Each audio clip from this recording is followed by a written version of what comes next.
Hello guys, welcome to my YouTube channel. My name is Harjeet Kaur. हम कर रहे हैं क्लास 10th की ज्योग्राफी की एनसीईआरटी, जिसमें हमारा चल रहा है चैप्टर 5 जिसका नाम है एनर्जी एंड मिनरल रिसोर्सेज। तो इसमें आज हम शुरू करेंगे कन्वेंशनल सोर्सेज ऑफ एनर्जी से। इसमें सबसे पहले आता है कोल। इंडिया में जो कोल है वो most abundantly available fossil fuel है। कोल से हमारी इंडिया की एनर्जी की रिक्वायरमेंट्स पूरी होती है। इसके साथ साथ कोल को पावर जनरेशन के लिए यूज़ किया जाता है, इलेक्ट्रिसिटी प्रोड्यूस करने के लिए यूज़ किया जाता है, इंडस्ट्रीज़ में एनर्जी सप्लाई के लिए कोयला यूज़ होता है, हमारी डोमेस्टिक जो एनर्जी की नीड्स है उसको पूरा करने के लिए कोयला यूज़ किया जाता है। मतलब कि जो इंडिया है वो कोयले पे बहुत ज़्यादा डिपेंडेंट है। इवन के जो कमर्शियल एनर्जी की रिक्वायरमेंट्स है वो भी सारी कोयले से ही पूरी होती है। अब बात आती है कि कोयला बनता कैसे है। कोयला बनता है जो मिलियंस ऑफ ईयर्स पहले प्लांट मटेरियल जो धरती के नीचे दब गया था ना, तो वो धीरे धीरे फॉसिल फ्यूल्स में कन्वर्ट हुआ और वही जो फॉसिल फ्यूल्स है वो क्या बन गए, कोयले में कन्वर्ट हो गए। तो कोयला जो है, कोयले के बहुत सारी फॉर्म्स होती है, अलग अलग वैरायटीज में कोयला मिलता है। अब कोयले की फॉर्म्स किस तरह से बनती है वो डिपेंड करता है उसकी डिग्री ऑफ कंप्रेशन पे, डेप्थ पे, कि वो जो प्लांट मटेरियल है वो कितनी डेप्थ में धरती के नीचे दबा था, कितना उसके ऊपर कंप्रेशन पड़ा, कितना उसके ऊपर वेट पड़ा, कितनी डेप्थ के अंदर है और कितना टाइम लगा उसको, कितना टाइम पहले वो धरती के अंदर बरी हुआ, धरती के नीचे दब गया था। तो उसके ऊपर डिपेंड करती है कोयले की क्वालिटी।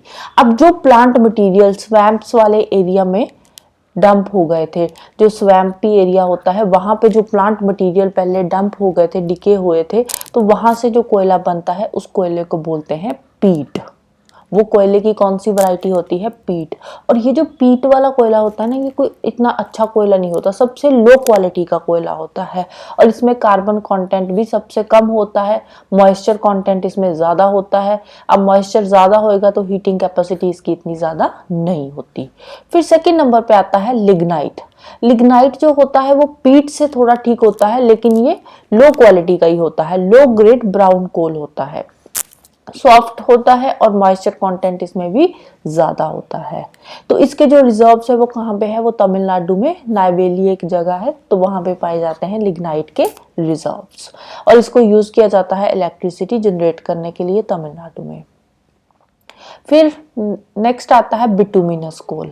बिटुमिनस कोयले की बात करें तो ये लिग्नाइट से बेटर होता है, पीट सबसे लो क्वालिटी का होता है, फिर उससे थोड़ा सा ठीक ठाक जो होता है वो लिग्नाइट से अच्छा होता है बिटुमिनस। अब बिटुमिनस जो कोयला है, अब इसको किसके लिए यूज किया जाता है, इसको कमर्शियल पर्पस के लिए यूज किया जाता है, मेटलर्जिकल कोल होता है और ये हाई ग्रेड बिटुमिनस जो कोल होता है उसको मेटलर्जिकल इंडस्ट्रीज में यूज किया जाता है। स्पेशली जो आयरन की स्मेल्टिंग होती है, आयरन की स्मेल्टिंग के टाइम पे जो ब्लास्ट फर्नेस होते हैं, उन ब्लास्ट फर्नेस में बिटुमिनस कोल को यूज किया जाता है। फिर सबसे बेस्ट क्वालिटी का जो कोयला आता है वो होता है anthracite. Anthracite is the highest quality hard coal, highest quality का होता है और ये हार्ड कोल होता है। तो कोयले की अभी तक हमने 4 टाइप्स देखी है, कौन कौन सी, एंथ्रासाइट, बिटुमिनस, लिग्नाइट एंड पीट। तो सबसे बेस्ट क्वालिटी का होता है एंथ्रासाइट, सेकेंड नंबर पे आता है बिटुमिनस, थर्ड नंबर पे आता है लिग्नाइट एंड फोर्थ पे आता है पीट। ठीक है, तो याद कैसे रखेंगे, ए से एंथ्रासाइट, देन बिटुमिनस, फिर लिग्नाइट, फिर आ गया पीट। तो ए बी वाले जो है ये अच्छी क्वालिटी के होते हैं और पीछे वाले जो एलपी वाले हो गए ये फिर ठीक ठाक से होते हैं, लो ग्रेड का कोयला होता है ये जो एलपी, लिग्नाइट एंड पीट होता है। एंथ्रासाइट, बिटुमिनस अल्फाबेटिकली भी सबसे आगे होते हैं और ये जो कोयला होता है ये हाईएस्ट क्वालिटी का कोयला होता है, बेस्ट क्वालिटी का कोयला होता है, राइट। इंडिया में जो कोयला मिलता है ना वो 2 तरह की रॉक सीरीज में मिलता है, 2 तरह के जियोलॉजिकल एजेस के टाइम पे जो बना हुआ कोयला है वो वाला है। कौन कौन सा, एक तो गोंडवाना का है, दूसरा है टर्शियरी डिपॉजिट्स। जो गोंडवाना के डिपॉजिट्स है ये तकरीबन 200 मिलियन साल पुराने हैं, गोंडवाना के डिपॉजिट्स। और दूसरा टर्शियरी डिपॉजिट्स की बात करें, ये गोंडवाना के थे, दूसरा है टर्शियरी डिपॉजिट्स। टर्शियरी डिपॉजिट्स जो है वो 55 मिलियन ईयर्स पुराने हैं। अब 55 मिलियन ईयर्स भी कोई कम टाइम नहीं है, लेकिन गोंडवाना के कंपैरेटिवली ये जो टर्शियरी डिपॉजिट्स है ये इतने ज्यादा पुराने नहीं है। गोंडवाना कोल के जो मेजर रिसोर्सेस है वो कहाँ पे पाए जाते हैं, एक तो है दामोदर वैली में, मेटलर्जिकल कोल है ये, दामोदर वैली में पाया जाता है। दामोदर वैली कहाँ पे आता है, वेस्ट बंगाल में हो गया और झारखंड में, दामोदर वैली वाला एरिया जो है। फिर सेकेंडली झरिया हो गया, रानीगंज, बोकारो, ये कुछ इंपॉर्टेंट कोल फील्ड्स है। इसके अलावा गोदावरी, महानदी, सोन, वारदा वैली जो है, यहाँ पे भी कुछ कोल डिपॉजिट्स पाए जाते हैं। अब ये वाला जो कोयला था ये गोंडवाना डिपॉजिट्स का था। टर्शरी कोयले की बात करें तो जो टर्शरी कोल डिपॉजिट्स है ना, ये नॉर्थ ईस्टर्न स्टेट्स में पाए जाते हैं। नॉर्थ ईस्टर्न की भी नॉर्थ वाली जो स्टेट्स है, अरुणाचल प्रदेश हो गया सबसे ऊपर, अरुणाचल प्रदेश के नीचे असम आ गया, असम के इधर साइड पे मेघालय, और असम के नीचे आ गया नागालैंड। तो इन चार नॉर्थ ईस्ट की जो सबसे नॉर्थ वाली चार स्टेट्स है वहां पे पाए जाते हैं टर्शरी कोल डिपॉजिट्स। तो मैप पे एक बार देख लेते हैं, ये रहा दामोदर वैली वाला एरिया, यहाँ पे आता है झरिया, बोकारो, रानीगंज हो गया, तलचर, कोरबा, ये सारी क्या है, ये पूरा का पूरा ये कोल फील्ड्स है, और इसके अंदर ये बोकारो, झरिया, रानीगंज, ये आ गई कोल माइंस। ये आ गया सिंगरैनी, ये नवेली तमिलनाडु वाली जो साइड है। फिर ये नॉर्थ ईस्ट का एरिया आ गया। नॉर्थ ईस्ट में देखो ये मेघालय वाला हो गया, असम, असम के ऊपर ये थोड़ा सा अरुणाचल प्रदेश का, और इधर नीचे नागालैंड का एरिया आ जाएगा। ठीक है, तो ये वाला क्या है, ये कोल फील्ड्स है। अब ये जो नॉर्थ ईस्ट वाले हैं ये टर्शरी डिपॉजिट्स है, और जो इधर झारखंड वाला हो गया, छत्तीसगढ़ का एरिया होगा, ये कौन सा है, ये गोंडवाना डिपॉजिट्स का है। राइट, अब जो कोयला है वो क्या है, वो बल्की मटेरियल है। ठीक है, बल्की मटेरियल है तो इसकी जो ट्रांसपोर्टेशन करना वो इतना इजी काम नहीं है। इसीलिए जो ज्यादातर इंडस्ट्रीज होती है ना, थर्मल पावर स्टेशंस होते हैं, वो कोल फील्ड्स के पास ही सेटअप किए जाते हैं। राइट, नेक्स्ट चलते हैं पेट्रोलियम पे। पेट्रोलियम कोयले के बाद जो इंपॉर्टेंट एनर्जी सोर्स है हमारे इंडिया में वो क्या है, वो है पेट्रोलियम। पेट्रोलियम को हीटिंग के लिए यूज किया जाता है, लाइटिंग के लिए यूज किया जाता है, मशीनरीज में लुब्रिकेंट्स के लिए भी यूज किया जाता है, और बहुत सारी मैन्युफैक्चरिंग इंडस्ट्रीज में पेट्रोलियम को as a raw material use किया जाता है। जो पेट्रोलियम रिफाइनरीज है ना, वो एक नोडल इंडस्ट्री है। मतलब कि जो पेट्रोलियम रिफाइनरीज है उसके ऊपर सिंथेटिक टेक्सटाइल इंडस्ट्री, फर्टिलाइजर्स, बहुत सारी केमिकल इंडस्ट्रीज उसके ऊपर डिपेंड करती है। तो जो पेट्रोलियम रिफाइनरीज है वो एक नोडल इंडस्ट्री है। ठीक है, उसके ऊपर और बहुत सारी इंडस्ट्रीज डिपेंड करती है। अब जो पेट्रोलियम है ये मिलता कहाँ पे है, ये मिलता है एंटीक्लाइन्स में, फॉल्ट ट्रैप्स में। ठीक है, जो टर्शरी एजेस की रॉक फॉर्मेशन है ना, तो उन रॉक्स में जो एंटीक्लाइन्स है या फॉल्ट ट्रैप्स है उनके अंदर पेट्रोलियम पाया जाता है। अब देखो एंटीक्लाइन्स क्या होते हैं, अब जैसे रॉक्स होती है, फोल्ड्स बने होते हैं ना रॉक्स पे, तो अब इन फोल्ड्स के अंदर यहाँ पे ये एंटीक्लाइन्स है, क्योंकि जो ऊपर उठी हुई होती है वो एंटीक्लाइन्स होती है, नीचे वाले होते हैं सिंक्लाइन्स। तो एंटीक्लाइन्स में ये पाए जाते हैं जो पेट्रोलियम डिपॉजिट्स होते हैं। तो यहाँ पे पेट्रोलियम रिजर्व्स हमें पाए जाते हैं एंटीक्लाइन्स में। अब एंटीक्लाइन्स में क्या होता है, ये नॉन पोरस लेयर्स होती है दो, और ये जो दो नॉन पोरस लेयर्स होती है, इन नॉन पोरस लेयर्स के अंदर बहुत सारी पोरस लेयर्स होती है, और इन पोरस लेयर्स के अंदर ये जो पेट्रोलियम डिपॉजिट्स है वो पाए जाते हैं। अब इनके ऊपर और नीचे नॉन पोरस लेयर्स होती है, जिसकी वजह से जो ऑयल है वो ना तो बहुत ही ऊपर राइज करता है और ना ही बिल्कुल नीचे जाता है, क्योंकि इसके ऊपर और नीचे नॉन पोरस लेयर्स होती है, और उन्हीं नॉन पोरस लेयर्स के बीच में जो पेट्रोलियम ऑयल है वो पाया जाता है। और इन नॉन पोरस लेयर्स के अंदर बहुत सारी ऑयल बियरिंग पोरस लेयर्स होती है, जो कि लाइमस्टोन या सैंडस्टोन की बनी होती है, और ये जो पोरस लेयर्स है इनके बीच में यहाँ पे ऑयल फ्लो करता रहता है।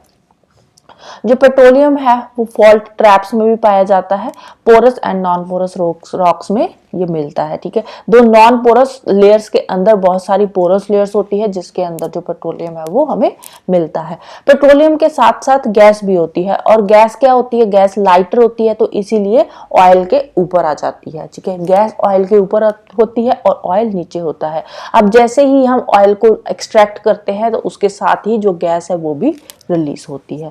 कहाँ कहाँ पे पेट्रोलियम रिजर्व्स पाए जाते हैं, मुंबई हाई हो गया, गुजरात का एरिया हो गया, एंड असम का एरिया हो गया। ठीक है, एक देखो ईस्टर्न वाली स्टेट हो गई और दो हो गई वेस्ट वाली स्टेट्स। ठीक है, बिल्कुल एक वेस्ट साइड पे दो स्टेट्स हो गई और एक हो गई बिल्कुल ईस्ट वाली साइड पे। राइट, तो ये तीन स्टेट्स है यहाँ पे पेट्रोलियम रिजर्व्स पाए जाते हैं। इसके अलावा गुजरात में जो अंकलेश्वर है वो मोस्ट इम्पॉर्टेंट फील्ड है गुजरात की।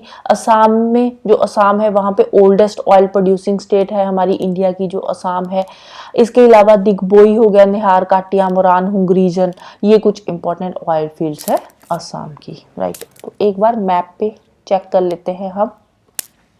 ये रहा बॉम्बे हाई का एरिया, ठीक है, ये गुजरात का अंकलेश्वर वाला एरिया जो यहाँ पे है। इसके अलावा ये रहा नॉर्थ ईस्ट का, दिग्बोई, निहार, काटिया, मुरान हो गया, तो ये नॉर्थ ईस्ट का हो गया, ये बॉम्बे हाई हो गया, और ये गुजरात का अंकलेश्वर वाला एरिया हो गया, राइट। फिर नेक्स्ट चलते हैं नेचुरल गैस पे। जैसे कि हमने पढ़ा था पेट्रोलियम के साथ ही नेचुरल गैस भी होती है, तो नेचुरल गैस के जो डिपॉजिट्स होंगे वो पेट्रोलियम के साथ ही मिलेंगे।